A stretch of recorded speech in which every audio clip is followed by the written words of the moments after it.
প্রচুর খিদে পেয়েছে তো, বাড়িতে কেউ নেই, আমার শাশুড়ি নেই, তো দিদি আছে, তো চলো দিদিকে বলবো কিছু একটা বানিয়ে দিবে, প্রচুর খিদে পেয়েছে, তো দেখি দিদি বানিয়ে দেয় কিনা। বসে মোবাইল ঘাটছে। হয় দিদি শোনো না, আমার না প্রচুর খিদে পেয়েছে গো। কি খাবা বলো? তুমি যেটা বানিয়ে দিবে সেটাই খাবো। তোমার কি খেতে ইচ্ছা করছে সেটা বলো। কিছু একটা বানিয়ে দাও যেন। কিছু মিছু তো বানিয়ে দেবো। কিছু মিছুটা কি? তুমি যেটা পারবে। রান্নাঘরে কিছু মিছু বলে কিছু নেই। তুমি যেটা পারবে সেটাই বানিয়ে দাও। প্রচুর চিড়ের পোলাও খাবা?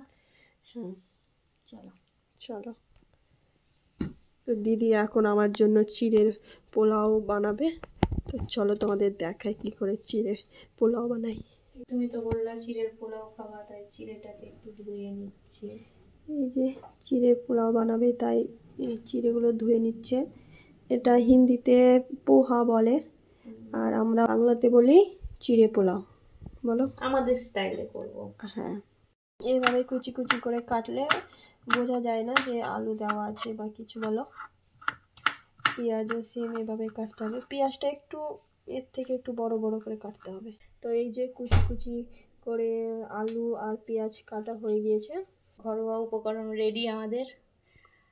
শুকনো লঙ্কা, পেঁয়াজ, আলু, বাদাম, কারি পাতা।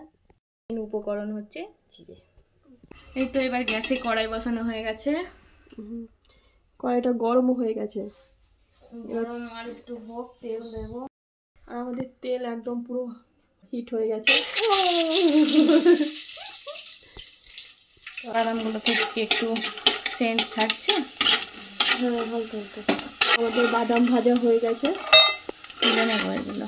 ফোড়নে দিলাম শুকনো লঙ্কা, ভাজা হলে কারি পাতাটা দিয়ে দিতে হবে।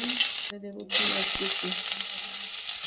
আমাদের আজকের শেফ নীল বিশ্বাস। পেঁয়াজটা একটু কালার ধরলে তারপর আলুগুলো দিয়ে দেবো। পরিমাণ মতো দিব হলুদ, লঙ্কা গুঁড়ো দিব, তারপরে ধনে গুঁড়ো। সব পরিমাণ মতো দিতে হবে, যতটা পরিমাণে পড়বে আন্দাজ মতো। তারপরে জিরে গুঁড়ো, লবণ দেব পরিমাণ মতো। ওটা একটু ভাজা ভাজা হলে তারপরে চিড়েটা দিয়ে দেবো।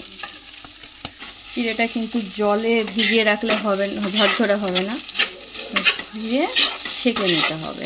তারপরে চিনি অ্যাড করব, স্বাদ মতো বিট লবণ অ্যাড করে দেবো। দিদি তোমাকে আমি এত বিরক্ত করি, তোমাকে বিরক্ত বোধ হয় না? আমার খুব ইচ্ছা ছিল আমার একটা বোন থাকতো, কত ভালো হতো। আমি একটা বোন পেয়েছি আমার ভাইয়ের দৌলতে, আমার কত ভালো হচ্ছে। তারপরে চাট মশলা একটু অ্যাড করবো। আমি তোমাকে এত বিরক্ত করি, দিদি ওটা করে দাও, দিদি আমার আলমারি গুছিয়ে দাও, দিদি আমার জামা কাপড় গুছিয়ে দাও, এটা ভালো লাগে, আমাকে এটা করে দাও। ভালো লাগে। আমার ভাইও তো আমাকে ডিস্টার্ব করে, বিরক্ত করে। আমি কি বিরক্ত হই? জানো আমি অনেক অনেক লাকি যে তোমার মতো একটা দিদি পেয়েছি গো। এরকম দিদি পাওয়া ভাগ্যের ব্যাপার গো। আমাদের চটপটা খাবার, হ্যাঁ, ঘরে কিছু না থাকলে এটা চটজলদি বানিয়ে নেবে, মুখরোচক খাবার। তেলেরা খাওয়া খুবই ভালো, হেলদি খাবার। ভাজা বাদামটা অ্যাড করে দিলাম। ব্যাস, তাহলে রেডি আমাদের পোহা। আর এটা বাংলাতে কি বলে যে চিড়ের পোলাও। প্রচুর খিদে পেয়েছিল, কি বলবো, তাই একটু দিদিকে ডিস্টার্ব করে দিলাম। কোনো ডিস্টার্ব না, বসেছিলাম। তো আমাদের ফাইনালি চিড়ের পোলাও রেডি, এখন আমরা খাবো। কিছু লাগবে চিনি, লবণ। এই যে দিদির কাছে আবদার করেছিলাম যে কিছু একটা বানিয়ে খাওয়াও, প্রচুর খিদে পেয়েছিল, তো দিদি আমার জন্য এই যে স্পেশাল পোহা বানিয়েছে, যেটা বাঙালিতে বলে চিড়ের পোলাও। তো খেয়ে দেখি কেমন হয়েছে।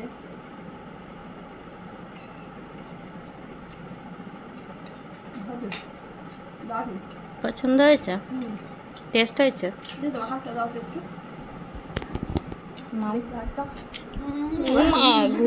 টুরুলাও তো হাতে জাদু আছে। Thank you. সেদিন বিরিয়ানিটাও হেভি হয়েছিল, আজকে পোলাওটাও হেভি হয়েছে। চিড়ের পোলাও, চালের পোলাও নয়।